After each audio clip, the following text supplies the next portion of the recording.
এই মুহূর্তে দেখা যাচ্ছে যে একটি জায়গায় তিনি দাঁড়িয়েছেন এবং দাঁড়িয়ে তিনি কোথায় যাবেন, গাড়ি থেকে তিনি নামছেন না, কোথায় যাবেন সেই বিষয় কিন্তু এখনো পর্যন্ত বলছে না। অর্থাৎ গন্তব্য কোথায়, অরূপ বিশ্বাসের গন্তব্য কোথায় সেটা এখনো পরিষ্কার নয়। তিনি বিভিন্ন কলকাতা শহরের বিভিন্ন জায়গায় তিনি ঘুরছেন, অর্থাৎ তিনি আবার কিছু বলতে পারেন, সেই কারণে আবার তার গাড়ি কিন্তু এসে এখানে দাঁড়িয়েছে। অর্থাৎ এই মুহূর্তে অরূপ বিশ্বাসের গাড়ি, সেই গাড়ি কিন্তু এখানে আবার বলবেন। একটা কথা বারবার বলি, যেটা আদালতে রয়েছে, লয়াররা কথা বলছে, এটা সাবজুডিস, এই বিষয়ে আমি একটা কথাও বলবো না। ওটা দলের ব্যাপার, ওটা নিয়ে এখন এই মুহূর্তে কিছু বলবো না। আমি তোমাদের বারবার বলছি একটাই কথা, আমি যখন বলার পুরোটা ডেকে তোমাদের প্রেস কনফারেন্স করে বলবো। এখন যেহেতু সাবজুডিস, তুমিও বোঝো এই বিষয়ে কোনো কথা বলা উচিত নয়। আমি তোমাদের কাছে আমি একটা কথাও এই বিষয়ে বলবো না। আমি শুধু বলছি, বারবার একটা কথাই তোমাদের বলছি, এটা সাবজুডিস। আমি যা বলার কোর্টে বলবো, আর এইটাও বলছি, সত্যের জয় হবে। আমি এই তো বললে যে এটা নিয়ে পরে আপনি কি ফ্রিজ করতে বলেছেন? এটা নিয়ে পরে বলবো। এটা নিয়ে বলছে আপনি আর কোষাধ্যক্ষ নেই। এটা পরে বলবো। আপনাকে কি দল এই সময় বিপদে ফেলে দিল? না, পরে বলবো। অরূপ বিশ্বাস অরূপ বিশ্বাস তিনি যে শতদ্রর অভিযোগ সম্পর্কে তিনি কিন্তু সেই সম্পর্কে কোনো কথাই বললেন না, এবং বারবার করে তার যেটা বক্তব্য যে সাবজুডিস ম্যাটার, একটাই কথা তিনি বলে যাচ্ছেন বারবার, সেই কারণে তিনি কিছু বলবেন না এমনটাই তিনি কিন্তু জানিয়ে যাচ্ছেন বারবার করে। এবং সেই গাড়ি আবার কিন্তু বেরিয়ে গেল, এবং অরূপ বিশ্বাস তিনি নিজে রয়েছেন সেই গাড়িতে। কিন্তু আমরা প্রথম থেকেই যেটা বলছিলাম যে তিনি কোথায় যাচ্ছেন, কোথায় তার গোপন ডেরা, সেই বিষয় কিন্তু এখনো পর্যন্ত তিনি কিছু জানাচ্ছেন না।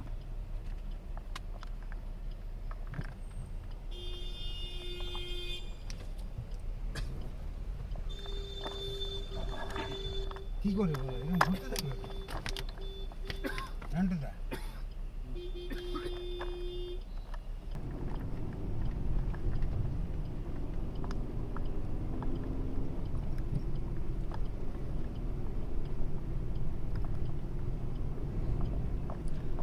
দেখো, ওনার যে ডেরা, গোপন ডেরা যেখানে এতদিন ছিলেন, সেই গোপন ডেরা যাতে কোনোভাবে মিডিয়া জানতে না পারে, সেই কারণে তিনি কিন্তু মিডিয়াকে অ্যাভয়েড করার চেষ্টা করছেন।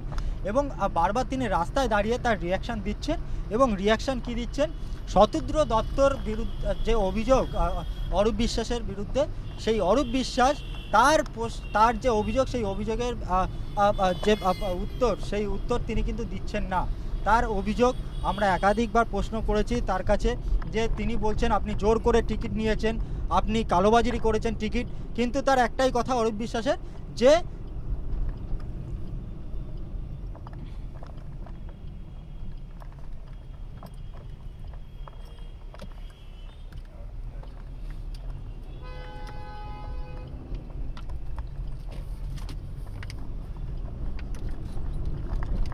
আবার ঘুরে গেল রাজবিহারীর দিকে। দেখো, সেটাই তো প্রশ্ন, যে অসুবিধাটা কোথায়। তার কারণ এতদিন ধরে দেখা যাচ্ছে যে পুলিশ বারবার করে তাকে নোটিশ করেছিল, থানায় হাজিরা তিনি দেননি, এবং সেখানে দাঁড়িয়ে বারবার করে যে 24 ঘন্টা তার বাড়িতে গেছে, তার বাড়ি খোঁজ চালিয়েছে, কিন্তু তার বাড়িতে তাকে পাওয়া যায়নি। তিনি কোথায় ছিলেন সে বিষয় কিন্তু পরিষ্কার ছিল না। পুলিশ তার বাড়িতে গিয়ে নোটিশ লাগিয়ে এসেছিল, তার দেখা পায়নি। অবশেষে আজকে যখন তার দেখা পাওয়া গেল, বিধাননগর দক্ষিণ থানায় জিজ্ঞাসাবাদের মুখোমুখি হলো। তারপর তিনি বেরিয়ে কলকাতা শহরের বিভিন্ন রাস্তায় তিনি ঘুরে বেড়াচ্ছেন।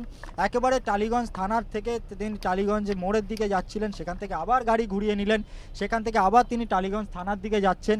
অর্থাৎ তার যে গোপন ডেরা, সেই ডেরা যাতে কোনোভাবে মিডিয়া জানতে না পারে, তিনি কিন্তু তারই চেষ্টা করছেন এখনও পর্যন্ত তার সঙ্গে ঘুরে। আমরা এটাই কিন্তু এখনও পর্যন্ত সেটাই বোঝা যাচ্ছে। অর্থাৎ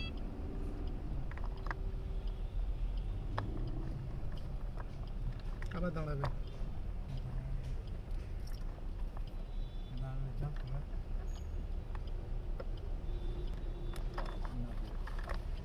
নামলো নাম দাদা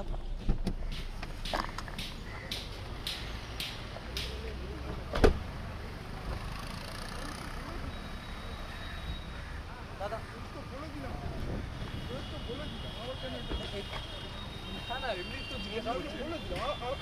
আমাকে কেন বিড়ম্বনা কিছু না না আমি তো বলেই দিলাম ঠিক কয়েকটা প্রশ্ন না আমি প্রশ্ন এখন উত্তর দেবো না যেহেতু সাবজুডিস ম্যাটার আমি কোনো উত্তর দিতে পারি না আমি তো বারবার বলি। এইটা দাদা বলতে পারবেন যে বলা হচ্ছে যে একাধিক আপনার আমি সিকিউরিটি ঢোকানো হয়েছিল কোনো কিছু ফটোগ্রাফার ঢোকানো হয়েছিল যা যা বলবো সব তো কোর্টে বলবো এখন কি করে বলবো? কিভাবে ছোঁয়া আম- যায়? আমি আর কিচ্ছু বলবো না এই কোনো উত্তরই তোমার না না দেবো এই না। যে এই যে এই ছোঁয়া যে যায়। আপনার নামে আপনি তো অভিযোগ কলঙ্কিত করেছেন গোটা রাজ্যকে ডুবিয়েছেন এই প্রশ্ন আমি বারবার বলছি যা বলার কোর্টে বলবো সত্যই জয়ী হবে মিথ্যা নয় ব্যাস আপনি কি মিডিয়াকে অ্যাভয়েড করছেন দাদা আপনি আপনি দাদা, চারদিকে দাদা আপনি কি মমতার সঙ্গে আছেন হ্যাঁ মমতা বন্দ্যোপাধ্যায়ের আমি আর সঙ্গে কোনো আপনি আমি কোনো প্লিজ দাদা আপনি মিডিয়াকে এবার বন্ধ করে এবার দাদা, please, আপনাকে সরিয়ে দিয়েছে দল তারপরে আপনি নাকি অ্যাকাউন্ট ফ্রিজ করার কথা আমি বলছেন আমি কোনো কথা এই মুহূর্তে বলবো না বলেছি তো পরে বলবো দিদি দাদা আপনি গোল গোল ঘুরছেন না এই না না আমি দাদা, ঘুরছি না কলকাতা ঘুরলেন আপনি। না না ঘুরছি না। তো আমি শোনো যে মানছে না। যেহেতু আমার লয়ার বলেছে কোনো প্রেসকে কোনো কিছু না বলতে এই মুহূর্তে আমাকে তো লয়ারের কথা একটা পার্ট শুনতে হবে। বলুন ফটোগ্রাফার তো আমি কোনো বলুন। আমি কোনো কথা প্রশ্নের মেসিকে উত্তর ছোঁয়া যায়, আমি একটু কোনো বলুন। বলছি আর্জেন্টিনার খেলা দেখলেন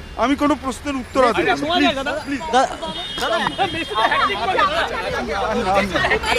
কোথায় যাবেন চাইছেন বলুন আমি বলছি যা বলার কোর্টে বলবো কোর্টেই হবে সবাই সবার মতো কোর্টে বলবে কোর্ট বিচার করবে হয়ে গেল না না এই মেসি হ্যাটট্রিক আপনি- আপনি আপনি- কি বলবেন মেসি তো হ্যাটট্রিক করলো 3 গোল পর পর আরে এগুলো বাদ দিন না মেসি আপনি মেসি ক্রীড়ামন্ত্রী, hat-trick করলো, এটা তো প্রাক্তন বলুন। মেসি এত সুন্দর খেললো মেসি ভালো খেললো আমি বলছি তো আমি কোনো কথা তোমাদের উত্তর দেবো না আমি একটা আমার লয়ার তো যা বলেছে আমাকে তাই করতে হবে না মেসি দাদা, তো এক- hat-trick বাবু, করেছে, এই, খেলাটা please। নিয়ে দাদা, দাদা একটা জিনিস বলুন আপনি যে গোল গোল করে ঘুরছেন দাদা হ্যাঁ খেলাটা নিয়ে না না আমি তো মিডিয়াকে এমনি বলেছি যেহেতু আমার লয়ার বলেছে মিডিয়াকে কথা না বলতে শুধু একটাই কথা বললাম সাবজুডিস যা বলার কোর্টে বলবো এবং আজকের দাঁড়িয়েও তোমাদের কাছে একটাই কথা বলছি সত্যের জয় হবে মিথ্যে হবে দাদা আপনার কোথায় শরীর ঠিক যাবেন আছে আপনি? আমার শরীর দাদা কোথায় যাবেন? হাজিরাগুলো এড়াচ্ছিলেন কেন হাজিরাগুলো এড়াচ্ছিলেন না না না সে তো কিছু তো সে তো না তিনটে না ভুল তোমাদের দুটো দুটো দাদা কোথায় যাবেন এখন দাদা? এখন যাবো অন্য জায়গায় যাবো না হ্যাঁ আবার 22 তারিখে 22 দেখা হচ্ছে তো আপনার?